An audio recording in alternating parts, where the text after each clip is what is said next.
you on all the running stories and connects you to the newsmakers.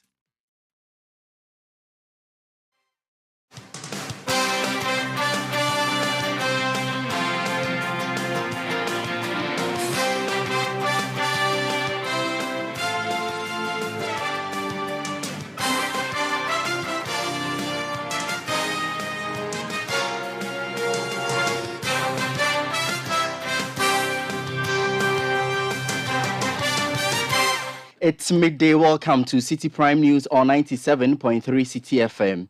My name is Larte. This afternoon, I'm here with Safo. And coming up in the next 1 hour, visiting U.S. Vice President Kamala Harris delivers public lecture on partnership with Ghana and Africa.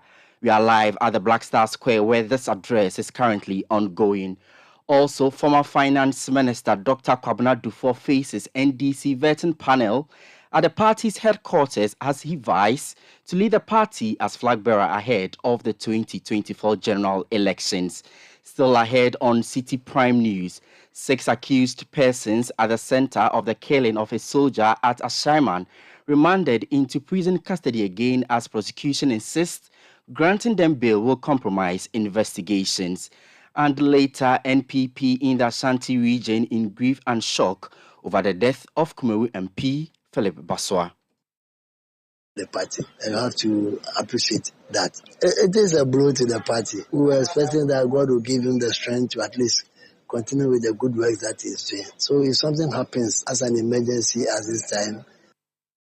More from the party in the region as it mourns and pays tribute to the late legislator.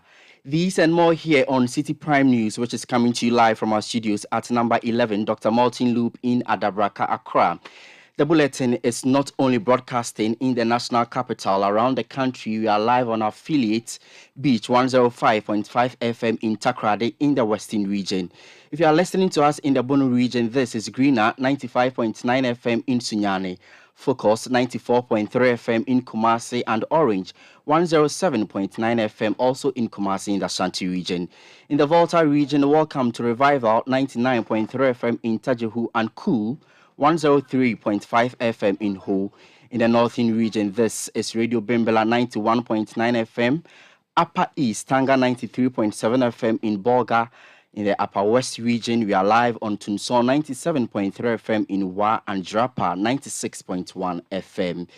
For our global audience, this news is streaming live on Citi 97.3 FM on Facebook, CityTube on YouTube, and citynewsroom.com. Citi Prime News at 12 midday. Updates you on all the running stories and connects you to the newsmakers. You made the right choice. This afternoon, we begin with a visit of U.S. Vice President Kamala Harris as she is currently addressing a section of Ghanaians from the Black Star Square. This forms part of her 3-day visit to Ghana, and she is pledging a new era of partnership with Ghana and beyond. Let's go live to the scene and speak with Citi News' Charles Osukumi. He is stationed there and he joins us on the line. Good afternoon to you, Charles, and thank you for joining us on Citi Prime News. The US VP is promising an era of partnership with Ghana and the Africa continent at large. Exactly what has she been sharing with the gathering? Well, today's message was heavy on women empowerment and digital inclusion.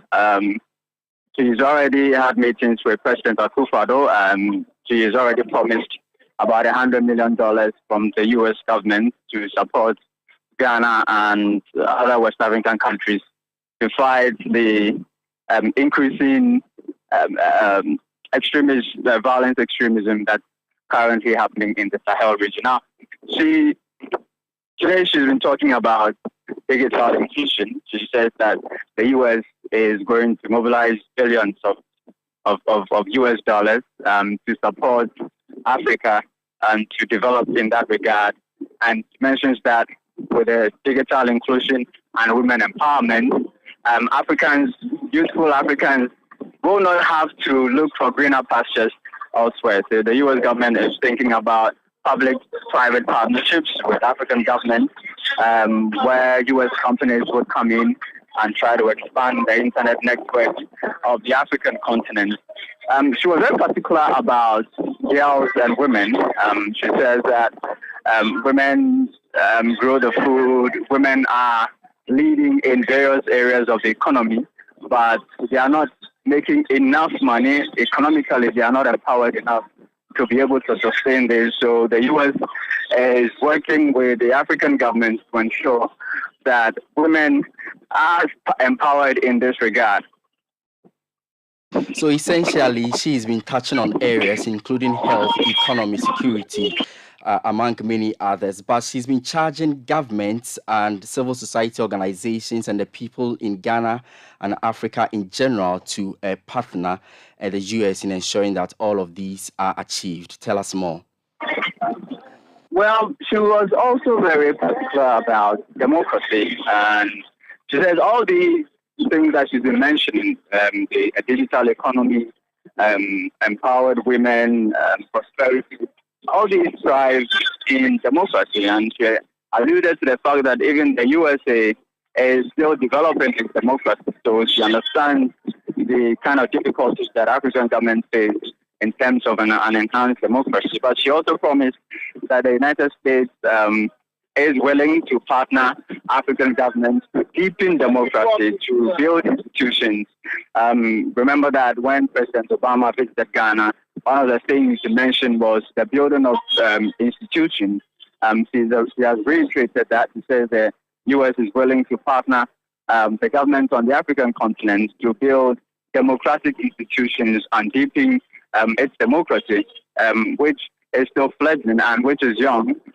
She alluded to the fact that even the United States is working to reach the highest levels of democratic development. Very well. But yesterday, the vice president actually met President Nana Addo Dankwa Akufo-Addo. A number of issues came up. Today, as she addressed the gathering, she's also been speaking on investments and innovations in shaping the economies of Ghana and that of Africa. Tell us more exactly what has he been sharing with the gathering in terms of African inequality and economic growth. Well, we know that Ghana is at the IMF seeking for a bailout. Yesterday when she met the president, she mentioned that the United States is going to put in a word for Ghana. Ghana is seeking debt forgiveness from the Paris Club. It's already in negotiations, in talks with China to get China to restructure Ghana's debt. The finance minister put out a tweet days before Madam Kamala Harris came into Ghana. The finance minister put out a tweet essentially saying that talks with China have been positive. Some people think that that was some sort of strategy to put some pressure on the U.S. to kind of also do something to show that they are all in with Ghana as they have done. So when she met the president, she said yes, they will put in a word for Ghana to be able to get these debt relief from the Paris Club. She mentioned, she reiterated President Biden's statement. He made that statement in December when they met the African leaders in the U.S.-Africa summit. President Biden said that the United States is all in on Africa and is all in with Africa. She mentioned it here again today that they were all in on whatever that concerns Africa, because the African continent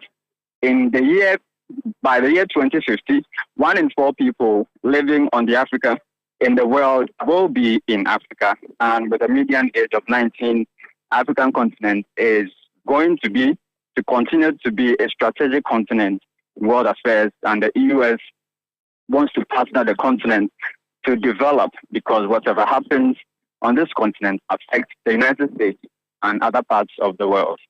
Very well, but I wonder if her address has ended. If it has, exactly what is happening now, or what's next from the Black Star Square? Well, her address has ended. So the event essentially has ended. It was all that was left. Earlier in the morning, there were performances from the Ghana Dance Ensemble, speeches from our very own Shamima Muslim and other members of the Yali network. essentially, youth groups here in the morning were trying to engage each other, and all these speeches were delivered before her arrival. So her arrival and her speech and today's proceedings here at the Black Star Square. We are grateful. That's my colleague in the City Newsroom, Charles Osukumi, telling us about that address that was just delivered by the visiting U.S. Vice President Kamala Harris at the Black Star Square. Let's still stay with the U.S. V because she says the U.S. government says it will continue to push for the rights of all individuals to be respected, including LGBTQI. U.S. Vice President Kamala Harris says she has had a discussion with President Akufo-Addo on the matter. Speaking to journalists at the Jubilee House, she says the rights of all should be respected. And let me be clear about where we stand. First of all, for the American press who are here, you know that a great deal of work in my career has been to address human rights issues, equality issues across the board, including as it relates to the LGBT community. And I feel very strongly about the importance of supporting the freedom and supporting and fighting for equality among all people, and that all people be treated equally. I will also say that this is an issue that we consider, and I consider, to be a human rights issue, and that will not change. You heard U.S. Vice President Kamala Harris. Now, President Akufo-Addo says Ghana still opposes the Wagner Group's continuous stay in the West African sub-region. The president says the group does not have a place in the sub-region. President Akufo-Addo in December 2022 came under fire after he reported the operation of the Wagner Group in Burkina Faso to the U.S. Secretary of State at a meeting in Washington. Speaking to journalists at the Jubilee House, President Akufo-Addo insists Ghana is against the group's operations in West Africa. As far as the presence of Wagner is concerned, we're concerned about it. We made clear our concerns because, first of all, it raises the very real possibility, which is one that we need all of us on the region and the continent to be aware of, that once again, our continent is going to become the playground for great power conflict. Because one group of people coming, whether they are an official or an unofficial group, all of us know the realities of what's going on. It's not very difficult for another group of people to say, they're there, we'll come. And before you know it, the issues of concern to us, keeping our country and continent free of great power rivalry, will be a reality with us. So that's our major preoccupation. Yes, and in any event also, we want to be in a position to resolve our own security problems ourselves, as much as possible without the intervention of foreign troops. That's President Nana Addo Dankwa Akufo-Addo. Away from that, the Ghana Mine Workers Union has bemoaned the slow pace of the hearing of the case between the management and workers of Sunana Sogli Power Company Limited by the National Labour Commission. Some weeks ago, the union petitioned the NLC to resolve an impasse between both factions, which has led to the dismissal of some workers of the company. The dismissed workers are allegedly said to have had their contracts terminated for joining the Ghana Mine Workers Union. The Trades Union Congress on Monday in a press conference demanded the reinstatement of the expelled workers or they would resort to other avenues. Speaking to City News, the General Secretary for the Ghana Mine Workers Union, Abdul Mumin Bana, said the delay in hearing the case by the NLC was in contravention to the laws of the Labour Act. For whatever reason, we do not appreciate the slow pace. The way we look at the framework of the law, section 161, 162, of the Labour Act, it is clear that maximum within 9 working days, you should be able to resolve a dispute arising out of two contending parties within an essential service sector. So it's unfortunate that the Labour Commission continues to drag this whole process when the provisions of law are very clear. And that is why we believe that we need mass mobilization to ensure that these matters are resolved once and for all. I mean, you know for a fact that if it comes to the health sector, when doctors go on strike, within a matter of 3 days, because they are categorized as essential services, the matters are dealt with. the same is supposed to apply to the power sector. But that is not happening. And then that it's part of the reason why the TUC feels extremely alarmed by what is going on. Abdul Mumin Bana is the General Secretary for the Ghana Mine Workers Union. Now, the Association of Ghana Industries, AGI, says though it does not welcome the new taxes the government intends to introduce, it will engage the government for amendment. Unlike the Ghana Union of Traders Association, GUTA, the AGI has been criticized for not being vocal enough in opposing the new taxes, given the economic implications it will have on businesses and individuals. But the AGI says it is engaging the government for relevant input. The president of the association, Humphrey Dake, says its members will pass on the cost to consumers as an alternative to ensure the survival of their businesses. The approach to negotiation and engagement varies. What we seek to do first is to table a paper and expose government or the decision makers on the impact of such a decision. So when you do that, you engage the various sectors that are involved. That becomes your first position. The second position, like I did say, sometime this afternoon we'll go in for further engagement. It's good you allow the parties to understand and share knowledge, evidence-based, scientific-based. Some will prefer you going on radio and be screaming. Some will want you to go on the street and demonstrate. Bear in mind, we are entrepreneurs, we own industries, and we manage our space. So our approach will not necessarily be to shut down. We will transfer the cost, as you stated. Number two, alternatives are there to such producers. The end impact, if our position is not taken, might be to result into other forms of transaction which will not be in favor of the manager of the state. So to us, we deploy reasonable approaches to make sure that our voices are heard. And if that is not heard, alternatives are there to us, like passing on the cost to the consumer, and that who feels it is government, or bringing in other goods or finished goods who feels the pinch, the dollar feels the pinch. So we give alternatives to government.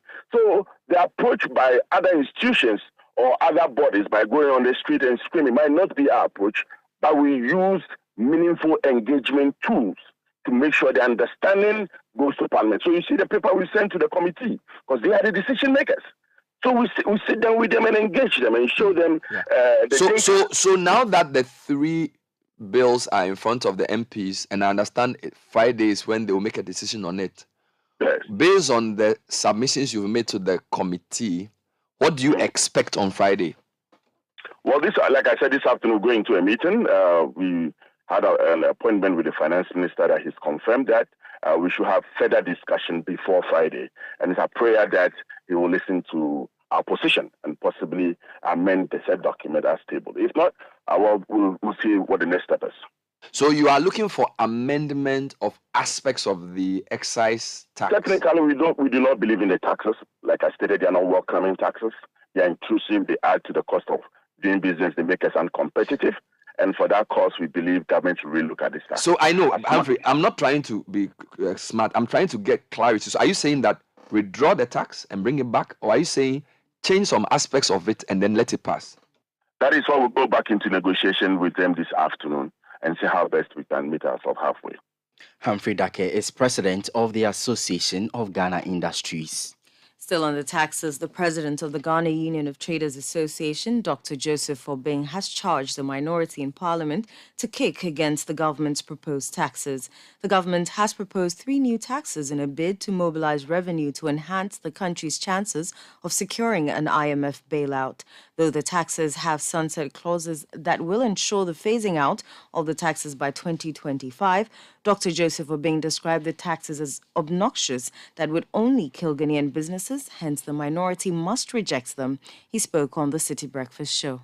We are sending a clear message that unless they represent themselves and that they do not represent the good people of Ghana, then they should go ahead and do this. But they should also know that we are also the majority, and they are how many of them? And so please, they should know that they represent the people, and that when they hear the people speaking, all that we are saying is that they should hold.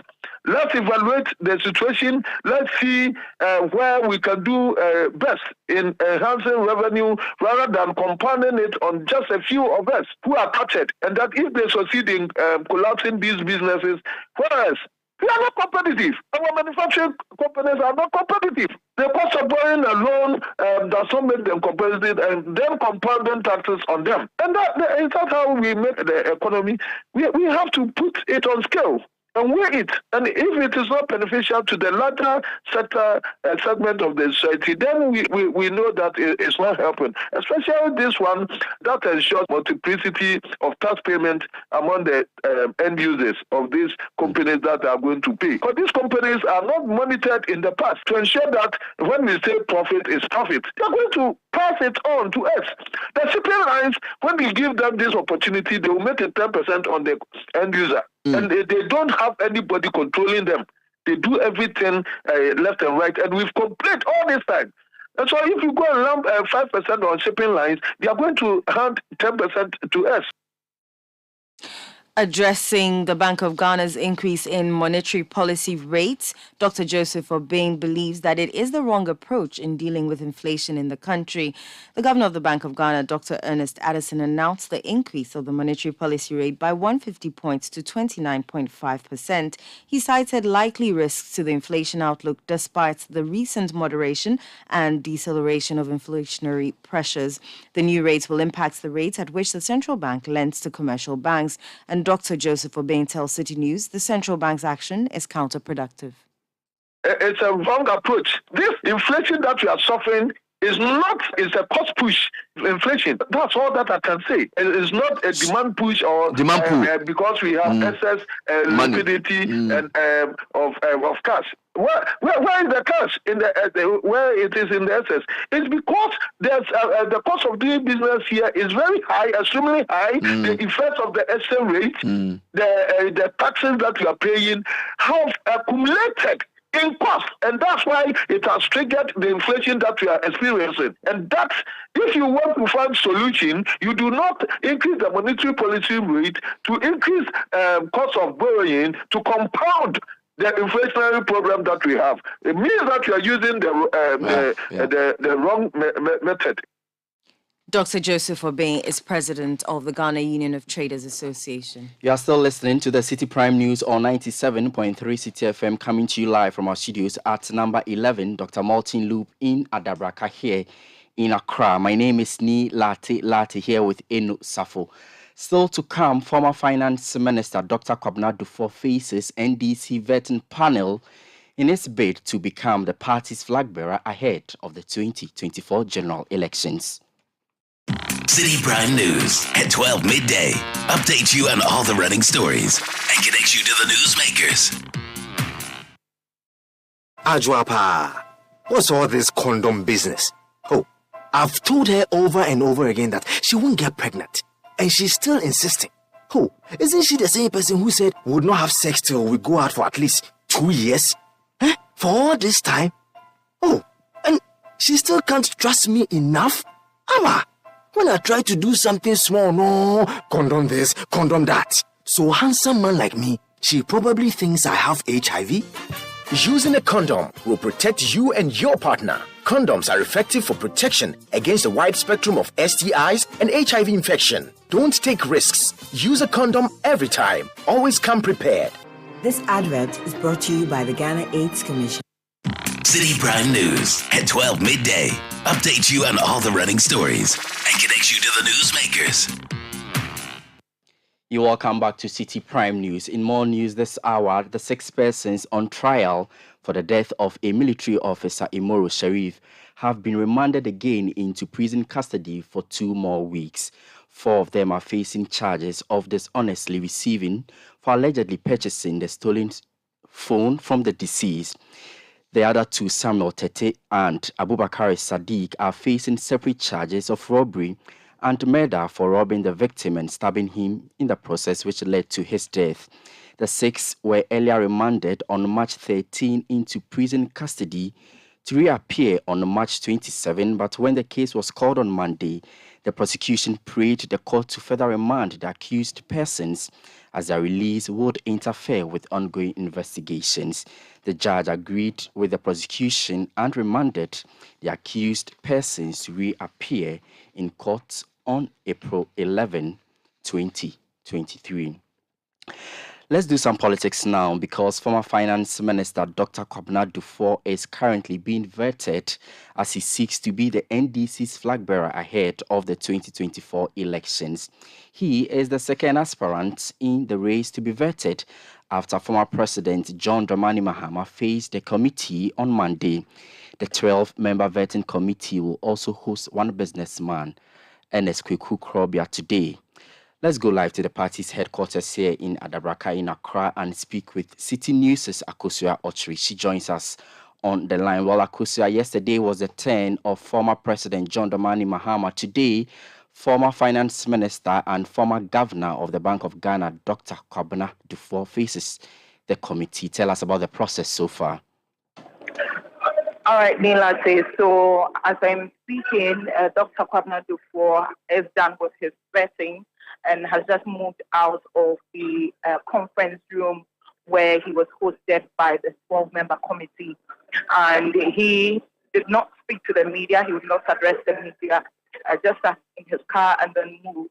So he was vetted today by the committee about what he makes of the current happenings in the country, and then also what he intends to do for the party in terms of his vision should he win the flag bearership position. And so the spokesperson for the Dr. Kwabena campaign team, that's former Member of Parliament for Ablik Masal, Fritz Safo, addressed the press, and he told us that the vetting went well and he was able to answer most of the questions, and also promised the committee that when he went to bring his expertise in economics and then finance to the party and be able to change things around if he eventually wins the 2024 general elections. Also, Dr. Kwabena Duffuor has been speaking about making the party attractive, and so while at the vetting committee sitting, he indicated that these are some of the things that he's going to do. He's going to make sure that every single person in the grassroots is included in decision making, and that he believes that is one of the things that will make the party attractive. And so Dr. Kwabena Duffuor had, should I say, according to the spokesperson for the campaign team, had a very successful vetting. And now, as we speak, Larte, a businessman, Ernest Kweku Krobia, is currently facing the vetting committee. Let's talk about comparisons now. Yesterday was a really short one for former President John Dramani Mahama. The support from his camp was also huge. Will you see that it was same or different for the former Finance Minister, Dr. Kwabena Duffuor, today? Indeed, Larte, yesterday the former president had a very short one, close to 30 minutes. He was done with his vetting, addressed the delegates, the supporters, and then the media, and then he left. But today, Dr. Kwabena Duffuor arrived at 10:30 and faced the vetting committee right from there. And close to 2 hours, right before 12 o'clock, he moved out. It means that he had close to 2 hours of vetting, and that was a lot of time. Mila says, since we started this vetting, we haven't seen that much time kept during this particular vetting process.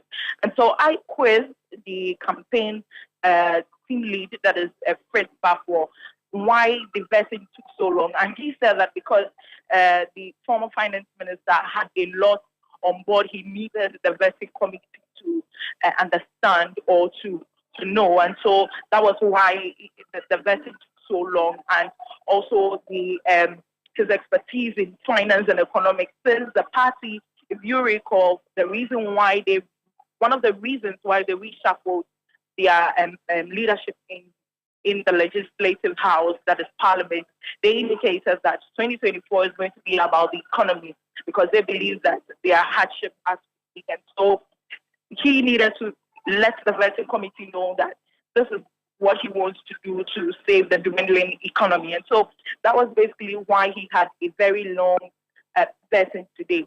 And also let me add that yesterday we saw some members of Parliament coming in to show their support for the former President John Dramani Mahama and also party executives. But today, we didn't even put a single member of parliament, apart from the MP for Ododo-Odio, Larte. He doubles as a member of the elections committee and the vetting committee. So he was present in that position, in that regard, and was not here to support Dr. Kwabena Duffuor or NS Kobia, who is currently in the vetting conference room. But that is it. We didn't see much of supporters also coming here to support Dr. Kwabena Duffuor, because according to his campaign team, they wanted it to be a low-key matter. They wanted a serene environment just so he could come and face the vetting, because they believe that it's a very serious issue at hand. And so that really was what happened during Dr. Kwabena Duffuor's vetting. Very well. So if businessman Ernest Kweku Krobia is currently facing the committee, means that we have one more aspirant to go. That's former Kumasi Mayor Kojo Bonsu. Do we know when he will be facing the vetting committee as well? Larte, yes, tomorrow the elections committee and then the vetting committee, which form the 12-member committee, will be hosting former Kumasi Mayor Kojo Bonsu here. As we speak, Ernest Kobia is in the vetting, like I said, and his supporters are so many down there supporting him. This is the first time I'm actually seeing this number of supporters here to support him. Remember when he came to pick up his nomination form and also to file, we didn't really see many supporters here. But today they have come in their numbers all the way from where he hails from in the Ashanti region of Santimanfo to support him. And so we're expecting to see him finish and then address the media. And then for today, they'll close the docket on the vetting process of vetting sitting. And then tomorrow, they'll host Kojo Bonsu. All right, thank you. That's Akosua Otre with the City Newsroom telling us about the vetting currently ongoing at the NDC's party headquarters in Adabraka here in Accra. Eno has some more stories. To some rather unfortunate news, and members of the New Patriotic Party in the Ashanti region have expressed shock following the passing of the Member of Parliament for the Kumawu constituency, Philip Basua. According to the party members, the information gathered from the lawmaker's family shows that he died on Monday, March 27, after being ill for a while. Speaking to journalists, the immediate past Ashanti Regional Communications Director, Kwesi Che, described the death of the sitting Member of Parliament as a big blow to the party because of his contribution to the NPP over the years. It's a very sad day for the New Patriotic Party. I got to hear it about, I think it was yesterday in the evening, that we heard some snippets. But basically, you have to hear from the family first before you can confirm or even talk about that. I wouldn't have spoken about that if I hadn't heard something from the family. He's a very affable person. We've been together for a very long time as the Director of Communication for 8 years. I think we met, we talked, we did a lot of things together, especially with his constituency. I was part of the team that went to Kumawu during the elections and everything. So we worked very closely with him, and I think we will forever remember him, no matter how much hard or how hard it was. He's been there for the party. He's done a lot for the party since the time he became the Member of Parliament for the party. So to start with, let me send condolences to all the family, to the wife and children first, and then to the entire family. And I think we will be there to support them during the funeral celebration. He's done a lot for the party, and you have to appreciate that. It is a blow to the party. We were expecting that God will give him the strength to at least continue with the good works that he's doing. So if something happens as an emergency at this time, I think we will all have to be worried. More so, you having a balanced parliament like this that has not happened in the history of Ghana before. I think it's a blow to the party, and we are all going to do our best, support the party to get a replacement to continue his good works. You heard the immediate past Ashanti Regional Communications Director, Kwesi Che. Well, some members of the majority caucus in Parliament have also been sharing fond memories of the deceased lawmaker. I must admit that the whole of Parliament, as I speak with you, is to listen at the news of our brother, friend, and father, Honorable Philip Basua is the MP for Kumawu in the Ashanti region. It is with deepest sorrow that we receive early this morning the passing of our friend. This, in no doubt, is going to leave us devastated. We can only pray for strong souls. Currently, as I speak with you, Parliament is down by one person, not just the majority caucus, but the whole of Parliament. And Ghana is in shock. We are praying that the family and the whole parliamentary family finds peace so we can all console the family of our MP. This is very unassuming, very gentle person, somebody who never announced his presence until he's called. Very down to earth. I think he came to Parliament in 2012, so he's not new in Parliament. Everybody liked him.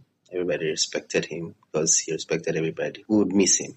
We would miss him a lot. Committee members closer to him, all of us. He's a friend. Well, I received the news with a shock because Philip didn't show any sign of somebody who was sick or who was bedridden that within that short period, you could lose him just like that. I sit on the same row with Philip. He's just 3 seats away from me. We came to Parliament the same year, 2013. So I have been with him. I know him. We have been friends. Even on the day on Friday, when the incident happened, we heard that he has fell in coma. I tried to reach him on several occasions, but it couldn't go through. Little did we know that our brother has gone into coma. So we were all praying when the doctors gave us the assurance that they are trying to stabilize him and they are confident of doing so. So we were happy that we will be receiving our brother very soon.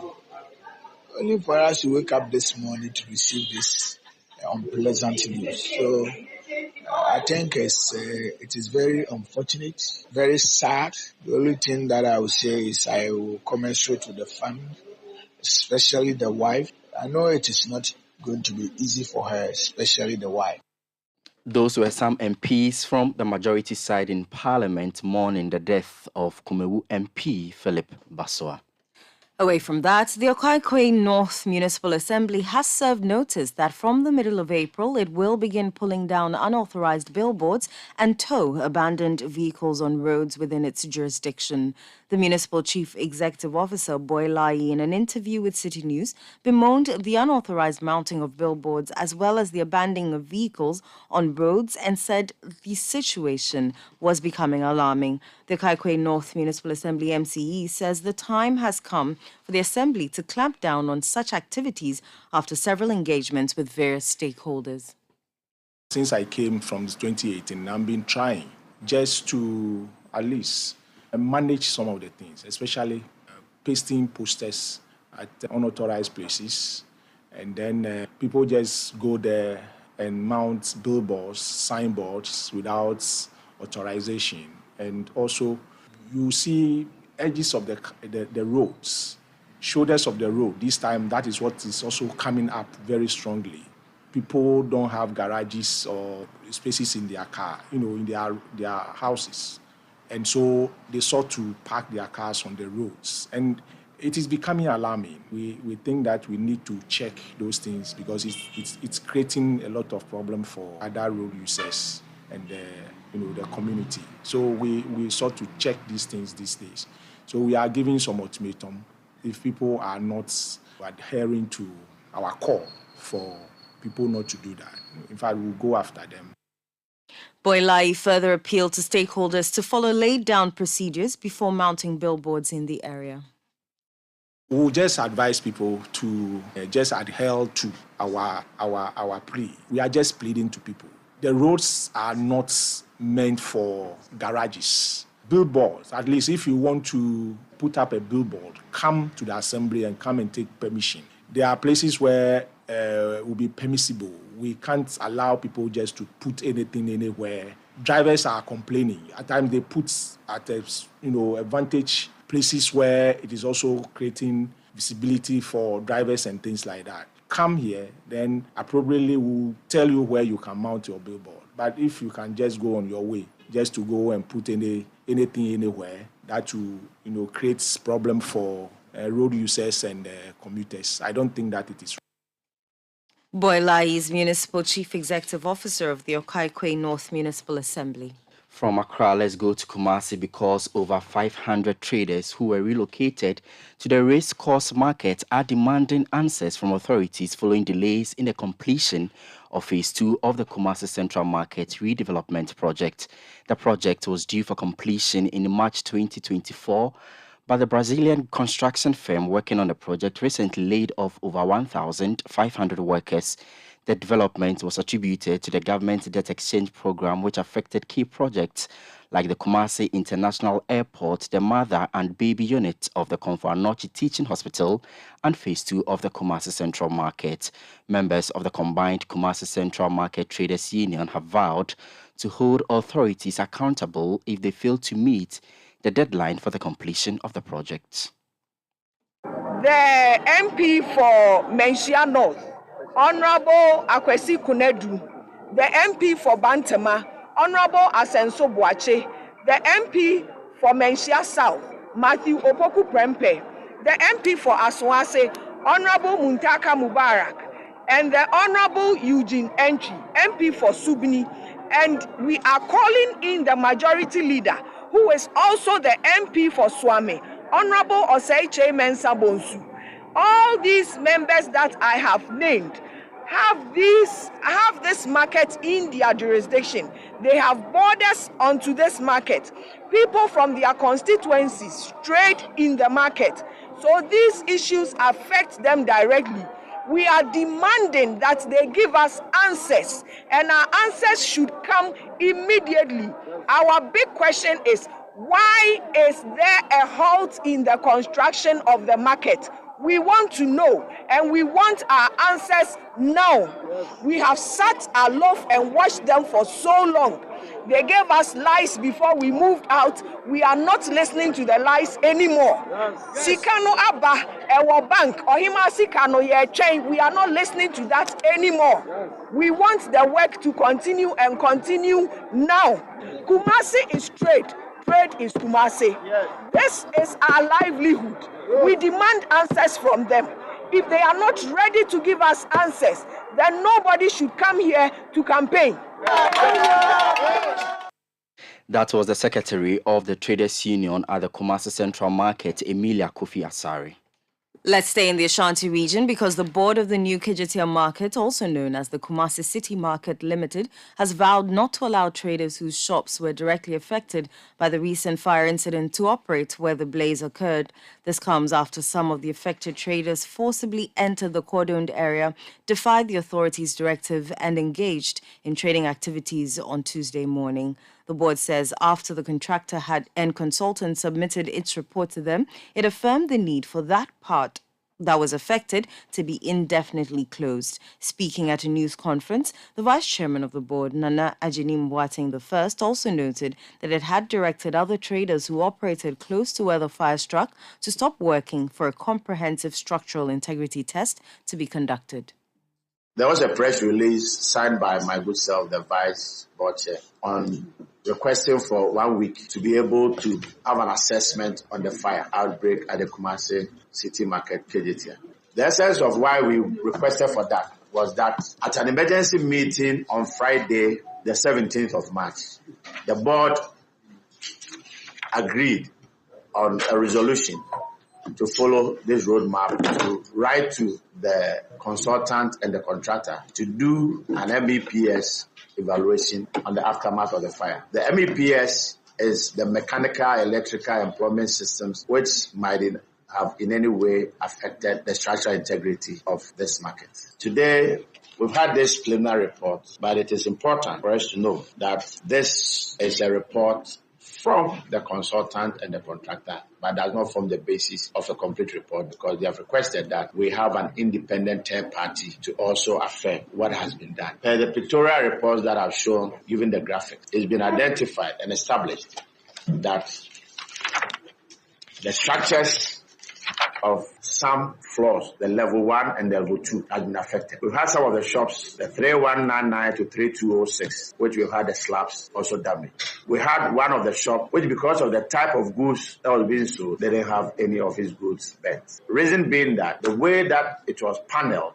it has itself of a fire resistance, so that if there's anything, it can hold the fire for some time before any havoc can be caused. And these are all the evidence which we showed on the picture. Vice Chairman of the Board of the new Kejetia Market, Nana Ajenim Boating the first. This is Citi Prime News on 97.3 Citi FM. If you do stay with us after this, we take you to the central region and tell you how inadequate infrastructure is affecting teaching and learning at the Dadeban DA Basic School in Gomwa Nyenyano. Citi Prime News at 12 midday. Update you on all the running stories and connect you to the newsmakers. At the British Council, we know that our experiences in life are what shape us. The things we see, the places we go, the people we meet all make an impact on the future we create. Change is driven by people with dreams bigger than themselves. The chance to study abroad is the chance to make an impact, not just on your own life, but on the lives of the people you left back home. When you experience the world beyond borders, you can discover what's possible for the future you envision. When you set off to further your education abroad, you can return empowered and ready to put your plan for change in motion. Great experiences await when you study in diverse countries like the UK. You can make an impact on your entire community because you took the chance to own your future. It starts with an IELTS test from the British Council. Visit our website today and discover a world of opportunity. Your favorite jewelry show, the Jewelry Art Show, is here again. Come and see exciting designs from renowned artists from around the world. Get exclusive discounts from our exhibitors and polish your jewelry pieces for free. Date is 31st of March to the 1st of April. Venue ANC Mall in East Legon. Time is 10 a.m. to 10 p.m. each day. The rate, it is absolutely free. The 2-day events will feature ready-to-wear designers and designs that would excite and tickle your imagination. This will be coupled with exciting musical performances from your favorite artists. The Jewelry Art Show is brought to you by NC Group Limited and proudly sponsored by PMMC and PJL, ANC Mall, City TV, City FM, Sikapa Jewelry, and MFA Jewelry, and supported by Federation of Goldsmiths and Jewelers Association and the Ministry of Tourism. For sponsorship and enquiries, please call 0599 428 555 or send an email to jewelry@nzgh.com. Jewelry Art Show, projecting Africa to the world.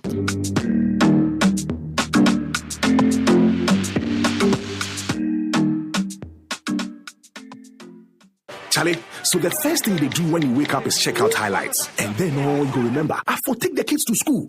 He left small, you drop the ball, boss. You go fit meet your deadlines without ever missing the game. Now you be true, boss. You then make it to date night on game night, but still they catch the game, right? Hey, Charlie, boss. We then bring you the best leagues for any screen top, wherever you did. From only 59.99 Ghana cedis per month, live from Super Sport on Showmax Pro. Sign up on showmax.com. Citi Prime News at 12 midday. Update you on all the running stories and connect you to the newsmakers. You're welcome back to Citi Prime News on 97.3 Citi FM. My name is Larte here with Safo. Now, authorities of the Dadeban DA Basic School in Gomwa Nyenyano in the central region are worried over how the inadequate infrastructure is affecting academic activities. The over 1,000 school children are forced to attend class in an overcrowded space due to the lack of furniture. Central Regional Correspondent Calvis Tete has the rest of the story. This is the Dadeban DA Basic School located in the fishing community of Gomwa Nyenyano in the Gomwa East District of the Central Region.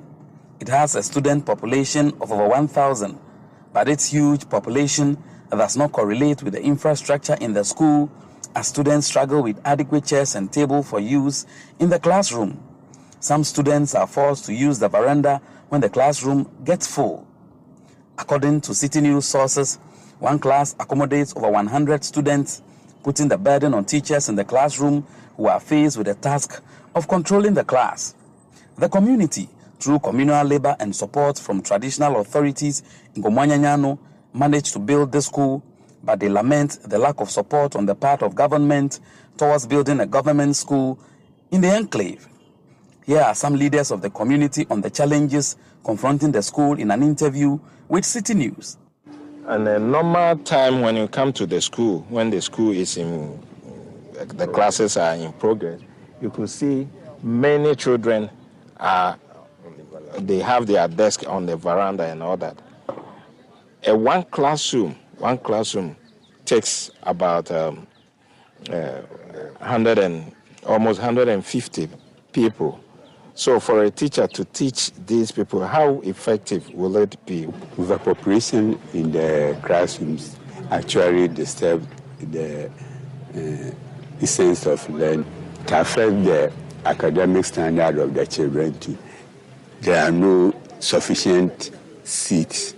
2 or 3 will be sharing seats. We come here and we go home. The next time you see somebody has cut short. If you don't fence it, the next thing you hear the person has encroached it. When it gets to a morgue and other things, the children will be on the veranda. When you come into the classroom, you see 2, 3 people on one chair instead of 2 or 1 person. Then they will be on the chair, very encroached.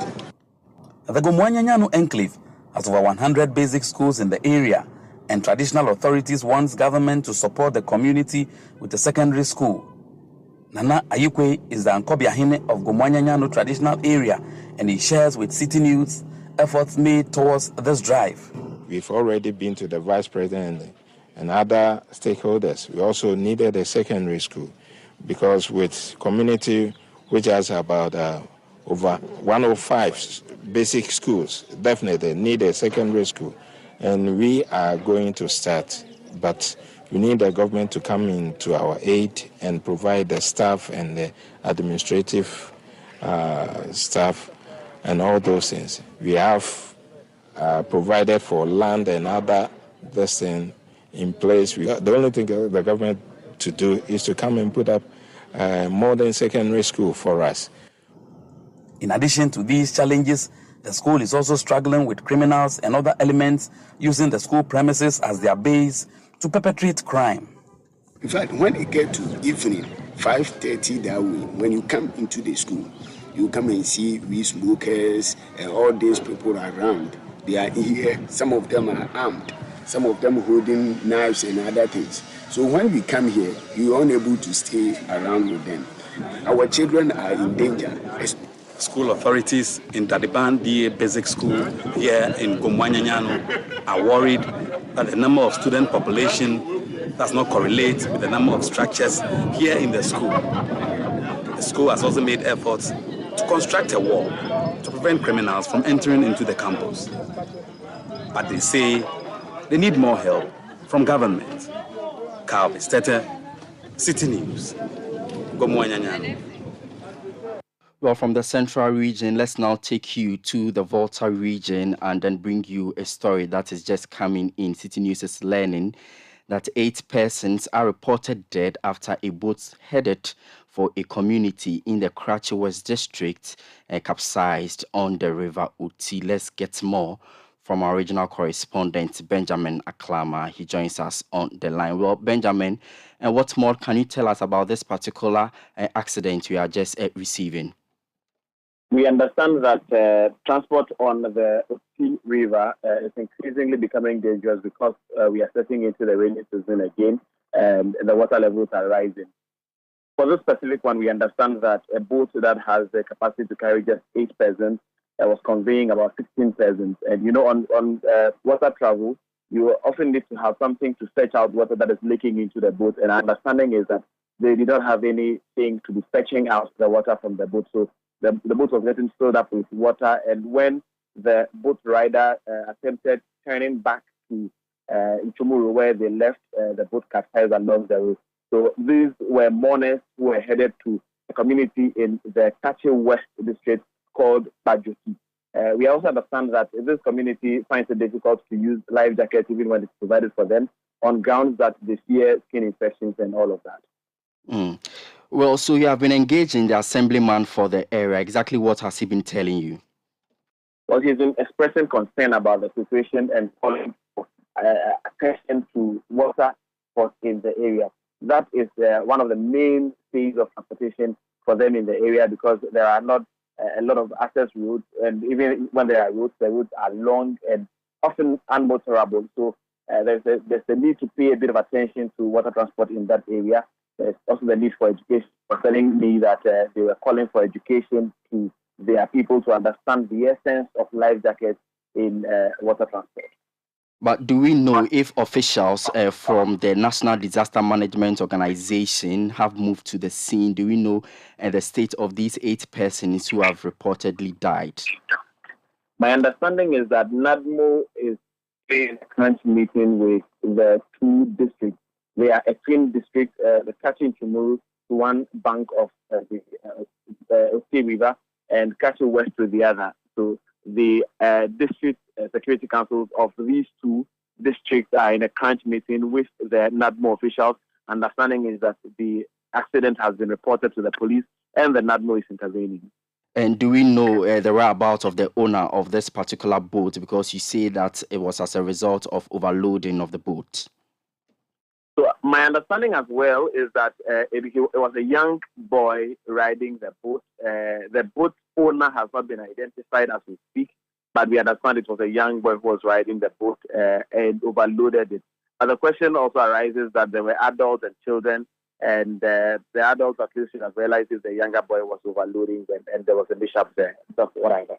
All right, so keep an eye on this particular story and then update us in our subsequent bulletin. But that's Volta regional correspondent Benjamin Aklama telling us about 8 persons who have reportedly died after a boat capsized on River Oti in the Volta region. Let's do some more stories now. The National Road Safety Authority says plans are far advanced to ban commercial minibuses from intercity journeys.